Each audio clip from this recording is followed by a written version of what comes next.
ಒಂದಿನ ನಮ್ಮ ಮನೇಲಿ ನಮ್ಮ ಅಮ್ಮನ ತಂಗಿನ ಮಗ ಮದುವೆ ಇತ್ತು. ಎಲ್ಲರೂ ಹೋಗ್ತಾಯಿದ್ರು. ಆದರೂ ನನಗೆ ಇಂಪಾರ್ಟೆಂಟ್ ಎಕ್ಸಾಮ್ ಇತ್ತು. ಡಿಗ್ರಿ ಫೈನಲ್ ಇರೋದು. ಅದು ಫೈನಲ್ ಎಕ್ಸಾಮ್ ಆಗಿತ್ತು. ನಾನು ಓದೋದ್ರಲ್ಲಿ ತುಂಬ ಆಸಕ್ತಿ ಇರೋಳಾಗಿದ್ದೆ. ನನಗೆ ಓದಿ ಒಳ್ಳೆ ಜಾಬ್ ಹೋಗಬೇಕು ಅಂತ ಆಸೆ ಇತ್ತು.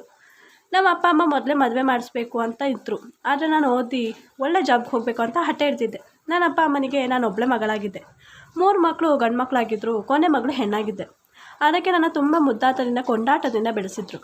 ನನ್ನ 3 ಜನ ಅಣ್ಣಂದಿರಿಗೂ ಮದುವೆ ಆಗಿತ್ತು. ದೊಡ್ಡನ ಮುಂಬೈಯಲ್ಲಿ ಸೆಟ್ ಆಗಿದ್ದ ಹೆಂಡ್ತಿನ ಕರ್ಕೊಂಡು. ಇನ್ನಿಬ್ಬರು ಅಣ್ಣಂದಿರು ನಮ್ಮ ಜೊತೆನೇ ಒಟ್ಟಿಗೆ ಇದ್ದರು. ನಮ್ಮ ಅಪ್ಪ ಹಾರ್ಟ್ ಪೇಷಂಟ್ ಆಗಿದ್ದರು. ನನಗೆ ಎಷ್ಟೇ ಚೆನ್ನಾಗಿ ನೋಡ್ಕೋತಿದ್ರು. ಅಂದರೆ ನನಗೆ ಕಾಲೇಜ್ಗೆ ಹೋಗಬೇಕಾದ್ರೂ ಬರಬೇಕಾದ್ರೂ ನನ್ನ ಅಣ್ಣಂದಿರು ಇಲ್ಲ ಅಂದರೆ ಅಪ್ಪ ಕರ್ಕೊಂಡು ಹೋಗೋದು ಬರೋದು ಮಾಡ್ತಾಯಿದ್ರು. ಆ ದಿನ ನಮ್ಮ ಮನೆಯಲ್ಲೇ ಎಲ್ಲರಿಗೂ ಆ ಮದುವೆಗೆ ಹೋಗಬೇಕು ಅಂತಲೇ ಇತ್ತು. ನನ್ನನ್ನು ಒತ್ತಾಯ ಮಾಡಿದ್ರು, ನೀನು ಬಾ ನಮ್ಮ ಜೊತೆ ಅಂತ. ಆದರೆ ನಾನು ಓದೋ ಮುಗಿದಿರಲಿಲ್ಲ. ಇನ್ನು ಮದುವೆಗೆ ಹೋದರೆ ಓದಿದ್ದು ಮರ್ತೋಗುತ್ತೆ. ಮತ್ತು ಮದುವೆಗೆ ಹೋಗಿ ಸದ್ಯಕ್ಕಂತೂ ಬರೋಕ್ಕಾಗ್ತಾ ಇರಲಿಲ್ಲ. ಏನಿದ್ರು ಮಧ್ಯರಾತ್ರಿ ಆಗ್ತಾಯಿತ್ತು. ಮತ್ತು ಇವರೆಲ್ಲರೂ ಹೋದರೆ ಒಬ್ಬನೇ ಇರ್ತೀನಿ, ಬೋರ್ ಆಗ್ತಾ ಇರುತ್ತೆ, ಸ್ವಲ್ಪ ಓದಲೂಬೋದು ಅಂತ ಅಂದ್ಕೊಂಡಿದ್ದೆ. ಆದರೆ ಎಲ್ಲರಿಗೂ ನನ್ನ ಬಿಟ್ಟು ಹೋಗಲು ಮುಜುಗರ ಮತ್ತು ಭಯ.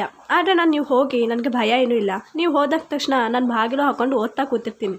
ಆದರೆ ನಾನು ಹೋಗಲ್ಲ, ಅವಳೊಬ್ಬಳೆ, ನಾನು ಹೋಗಲ್ಲ ಒಬ್ಬಳೆ ಅಂತ ಎಲ್ಲರೂ ಹೇಳ್ತಾಯಿದ್ರು. ಎಲ್ಲರಿಗೂ ಹೋಗಬೇಕು ಅಂತ ಆಸೆ. ಅದಕ್ಕೆ ನನಗೋಸ್ಕರ ಯಾರಿಲ್ಲಿ ಇರಬೇಡಿ. ಮತ್ತು ನನಗೆ ಓದ್ಕೊಳ್ಳೋಕ್ಕೆ ನಾನು ಒಬ್ಬಳೇ ಇದ್ದರೆ ಇನ್ನೂ ಹೆಚ್ಚು ಓದ್ಕೋತೀನಿ. ನೀವು ಯಾರು ವರಿ ಮಾಡ್ಕೋಬೇಡಿ, ಹೋಗಿ ಅಂತ ಬಲವಂತ ಮಾಡಿ ಕಳಿಸ್ದೆ. ಅವ್ರು ಹೋಗಿದ್ರು. ಆದರೆ ಗಂಟೆಗೆ 2-3 ಸಲ ಫೋನ್ ಮಾಡ್ತಾಯಿದ್ರು. ಹೀಗೆ ಮಾಡೋದ್ರಿಂದ ಅವರು ಅಲ್ಲಿ ಮದುವೆ ಎಂಜಾಯ್ ಮಾಡ್ತಾ ಇರಲಿಲ್ಲ. ನನಗೆ ಇಲ್ಲಿ ಓದೋದಕ್ಕೂ ಆಗ್ತಾ ಇರಲಿಲ್ಲ.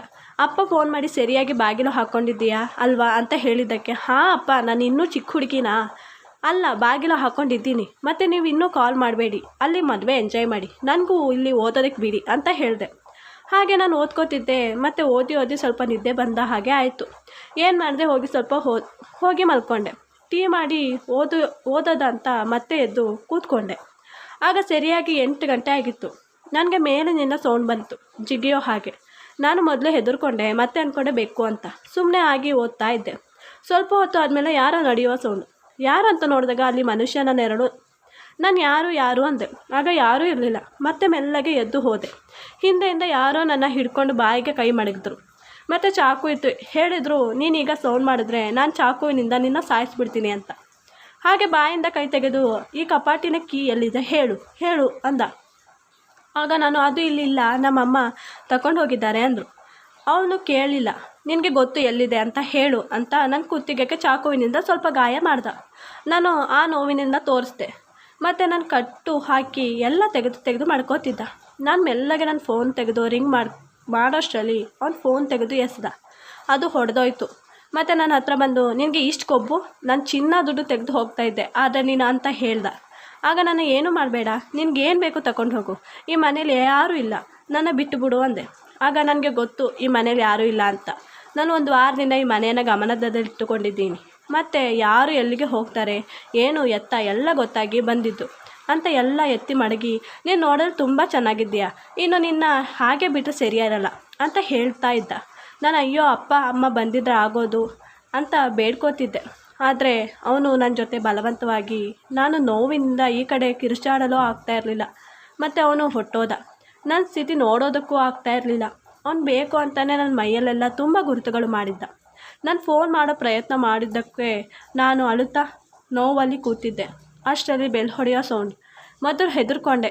ಮತ್ತು ಸುಮಾರು ಬಾರಿ ಹೊಡೆದಾಗ ಮತ್ತೆ ನನ್ನ ಅಪ್ಪನ ಸೌಂಡ್ ಕೇಳಿದಾಗ ಗೊತ್ತಾಯಿತು ಅವರೇ ಅಂತ.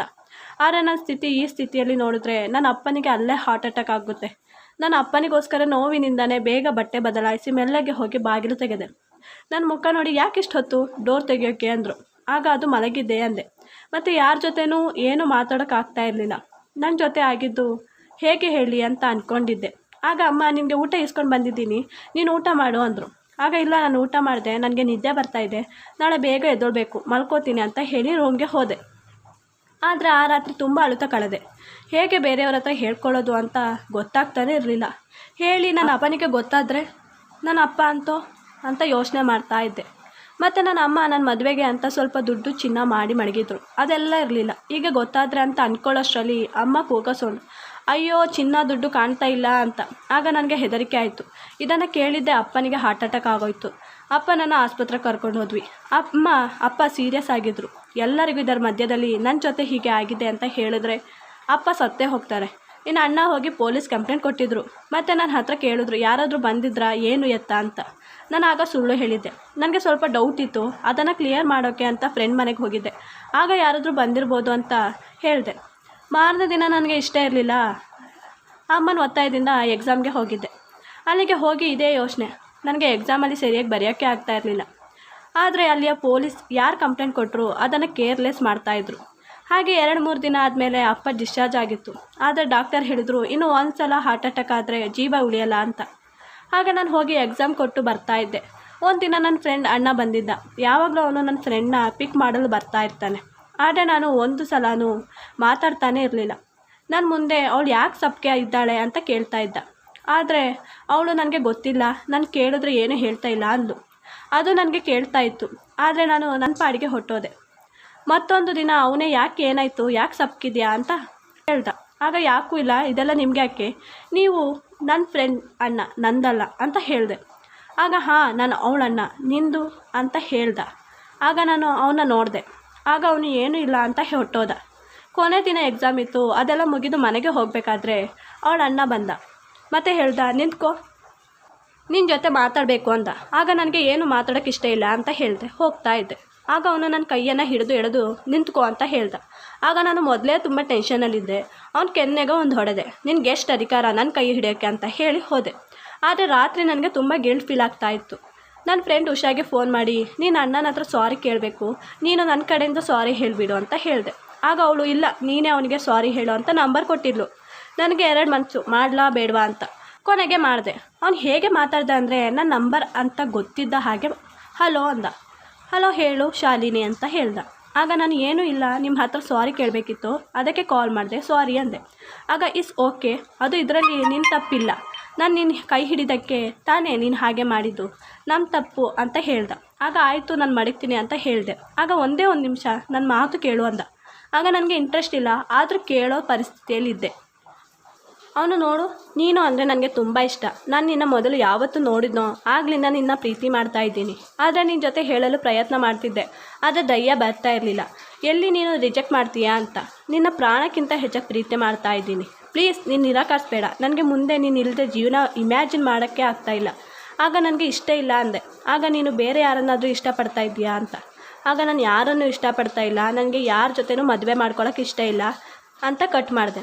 ರಾತ್ರಿ ಮತ್ತೆ ನನ್ನ ಫ್ರೆಂಡ್ ಮಾಡಿ, ನಿನಗೆ ಪುಣ್ಯ ಬೇಕು ನನ್ನ ಅಣ್ಣನಂತ ಗಂಡ ಸಿಗೋಕ್ಕೆ, ನೀನು ಏನು ಹೇಳಿದೆ ಗೊತ್ತಿಲ್ಲ, ಆದರೆ ಅವನು ಏನು ತಿಂದು ಎಲ್ಲಿಗೆ ಹೋಗಿದ್ದಾನೋ ಗೊತ್ತಿಲ್ಲ, ಇನ್ನೂ ಬಂದೇ ಇಲ್ಲ, ಪ್ಲೀಸ್ ಕಡೆ ಒಪ್ಕೋ, ನನ್ನ ಅಣ್ಣ ನನಗೆ ಬೇಕು ಅಂತ ಹೇಳಿ ಜೋರಾಗಿ ಅಳ್ತಾಯಿದ್ದು. ಆಗ ಆಯಿತು ಅಂತ ಹೇಳಿ ಅರುಣ್ಗೆ ಫೋನ್ ಮಾಡಿ ಒಪ್ಕೊಂಡೆ. ಆದರೆ ಮನಸ್ಸಲ್ಲಿ ಫೀಲಿಂಗ್ ಇರಲಿಲ್ಲ. ಅದೇ ಅವ್ನು ಫೋನ್ ಮಾಡಿ ಅದು ಇದು ಹೇಳ್ತಾ ಇದ್ದ. ಅದಾದಮೇಲೆ ಮತ್ತು ಅಪ್ಪ ಅಮ್ಮನಿಗೆ ಗೊತ್ತಿಲ್ಲದೆ ಸುತ್ತಾಡೋಕ್ಕೂ ಕರ್ಕೊಂಡು ಹೋಗೋದು. ನಾನು ನಿರಾಕರಿಸಿದ್ರೆ ನೀನು ನನ್ನ ಇಷ್ಟಪಡ್ತಾ ಇಲ್ಲ ಅಂತ ಹೇಳ್ತಾ ಇದ್ದ.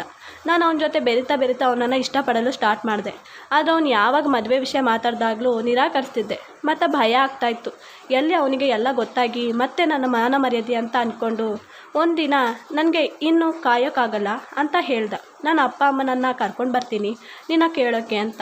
ನಾನು ಬೇಡ ಅಂದೆ. ಆಗ ನೀನು ಏನು ಹೀಗೆ ಎಲ್ಲ ಹುಡುಗಿಯರು ಅವ್ರು ಪ್ರೀತಿ ಮಾಡೋ ಹುಡುಗರ ಜೊತೆ ಬೇಗ ಮದುವೆ ಮಾಡಬೇಕು ಅಂತ ಕಾಯ್ತಾ ಇರ್ತಾರೆ, ಆದರೆ ನೀನು ನಿಜ ಹೇಳು, ನೀನು ನನ್ನ ಇಷ್ಟಪಡ್ತಾ ಇದ್ದೀಯಾ ತಾನೇ. ಆಗ ಹಾಂ ಅಂದೆ. ಹಾಗಾದರೆ ನಾಳೆ ಬರ್ತೀನಿ ಅಂತ ಹೇಳಿದ್ದ. ಮಾರನೇ ದಿನ ಅವರು ಬಂದಿದ್ದರು ನಮ್ಮ ಮನೇಲೂ. ಎಲ್ಲರಿಗೂ ಇಷ್ಟ ಆಯಿತು, ನಮ್ಮ ಮನೇಲೂ ಅವ್ರ ಮನೇಲೂ, ಮತ್ತು ಅವ್ರ ಮನೇಲೂ ಅಷ್ಟೇ. ಹಾಗೆ ಅವನು ಇಷ್ಟದಂತೆ ಮದುವೆ ಬೇಗನೆ ಮಡಗಿದ್ರು. ಆದರೆ ನನಗೆ ಭಯ, ಎಲ್ಲಿ ಅವನಿಗೆ ನನ್ನ ಗುರುತುಗಳು ನೋಡಿ ಗೊತ್ತಾಗುತ್ತೋ ಅಂತ. ಹಾಗೆ ಮದುವೆನೂ ಆಯಿತು, ತುಂಬ ಅದ್ದೂರಿಯಾಗಾಯಿತು. ಆದರೆ ಮನಸ್ಸಲ್ಲಿ ತುಂಬ ಭಯ. ಅವನ ರೂಮಲ್ಲಿ ಕೂತಿದ್ದೆ. ಆಗ ಅವನು ಬಂದ, ಮತ್ತು ನನ್ನ ಹೊಗಳ್ದ, ನನ್ನ ಹತ್ತಿರ ಬಂದ. ಆಗ ನಾನು ದೂರ ಮಾಡಿದೆ. ಮತ್ತೆ ಹೇಳಿದೆ, ನನಗೆ ನಿದ್ದೆ ಬರ್ತಾಯಿದೆ, ಮಲ್ಕೋಬೇಕು, ತುಂಬ ಸುಸ್ತಾಗಿದ್ದೀನಿ ಅಂತ. ಆಗ ಅವನು, ಏನು ನಿದ್ದೆ, ನಿನಗೇನು ಹುಚ್ಚಿಡ್ದಿದೆಯಾ, ಈ ದಿನಕ್ಕೆ ಎಷ್ಟು ದಿನ ವೆಯ್ಟ್ ಮಾಡಿದ್ದೀನಿ ಈಗ ನೀನು. ಆಗ ಅರುಣ್, ನಾನು ಹೇಳ್ತಾ ಇಲ್ವಾ ನನಗೆ ನಿದ್ದೆ ಬರ್ತಾಯಿದೆ ಅಂತ. ಆಗ ಅವನು, ಎಲ್ಲರೂ ಸ್ವಲ್ಪ ದಿನ ಆದಮೇಲೆ ಅವ್ರು ಒರಿಜಿನಲ್ ರೂಪ ತೋರಿಸೋದು, ಆದರೆ ನೀನು ಫಸ್ಟ್ ನೈಟಲ್ಲೇ ತೋರಿಸ್ಬಿಟ್ಟೆ. ನನ್ನ ಗಟ್ಟಿಯಾಗಿ ಹಿಡಿದು, ನೀನು ನಿಜ ಹೇಳು, ನನ್ನ ಇಷ್ಟಪಡ್ತಾ ಇದ್ದೀಯಾ ಇಲ್ವಾ ಅಂತ. ಅಂದರೆ ಈಗಲೇ ನೀನು ಇಲ್ಲಿಂದ ಹೋಗ್ಬೋದು ಅಂತ. ಆಗ ನಾನು ಅಳುತ್ತಾ, ನಿನ್ನ ಪ್ರಾಣಕ್ಕಿಂತ ಹೆಚ್ಚಾಗಿ ಇಷ್ಟಪಡ್ತಾ ಇದ್ದೀನಿ. ಆದರೆ ಆಗ ಅವನು, ಏನೇ ಇದ್ರೂ ಹೇಳು, ನಾವಿಬ್ಬರು ಸೇರಿ ಮಾಡಿ ಜೀವನ ನಡೆಸ್ಕೊಂಡು ಹೋಗೋಣ ಮುಂದೆ ಅಂತ ಹೇಳಿ ಪಕ್ಕದಲ್ಲಿ ಕೂರಿಸಿ ಸ್ವಲ್ಪ ನೀರು ಕೊಟ್ಟ. ನಾನು ಕುಡಿದೆ. ಮತ್ತು ಹೇಳು ಏನೋ ಇದ್ರು ಅಂತ ಹೇಳ್ದ. ಆಗ ನೀನು ನನ್ನ ಮೇಲೆ ಆಣೆ ಹಾಕು, ನಿಜ ಗೊತ್ತಾಗಿ ನನ್ನ ದೂರ ಮಾಡಲ್ಲ ಅಂತ. ಆಗ ಅವನು ಏನೇ ಇದ್ದರೂ ನಿನ್ನ ದೂರ ಮಾಡಲ್ಲ, ಇದು ದೇವ್ರ ಮೇಲೆ ಆಣೆ ಅಂದ. ಮತ್ತು ನಾನು ಹಾಗಿದ್ದೆಲ್ಲ ಹೇಳಿದೆ, ಮತ್ತು ಆ ಗುರುತುಗಳನ್ನು ತೋರಿಸ್ದೆ, ಮತ್ತು ಇದರಲ್ಲಿ ನಂದೇನು ತಪ್ಪಿಲ್ಲ ಅಂದೆ. ಆಗ ಅವನು, ಇದು ನೀನು ಬೇಕು ಅಂತಲೂ ಮಾಡಿಲ್ಲ, ನಾನು ನಿನ್ನ ಪ್ರಾಣಕ್ಕಿಂತ ಹೆಚ್ಚಾಗಿ ಪ್ರೀತಿ ಮಾಡ್ತಾಯಿದ್ದೀನಿ, ಅದು ಸುಳ್ಳಲ್ಲ. ನೀನು ಮೊದಲೇ ದಿನವೇ ನಿಜ ಹೇಳಿ ನಮ್ಮ ಮಧ್ಯೆ ಯಾವುದೇ ರಹಸ್ಯ ಇರಬಾರ್ದು ಅಂತ ಹೇಳಿದ್ದು ಒಳ್ಳೆಯದೇ ಆಯಿತು. ಇದು ನಮ್ಮಿಬ್ಬರ ಮಧ್ಯೆನೇ ಇರುತ್ತೆ, ಮತ್ತು ಇದಕ್ಕೋಸ್ಕರ ನಾನು ಯಾವತ್ತೂ ದೂರ ಮಾಡಲ್ಲ.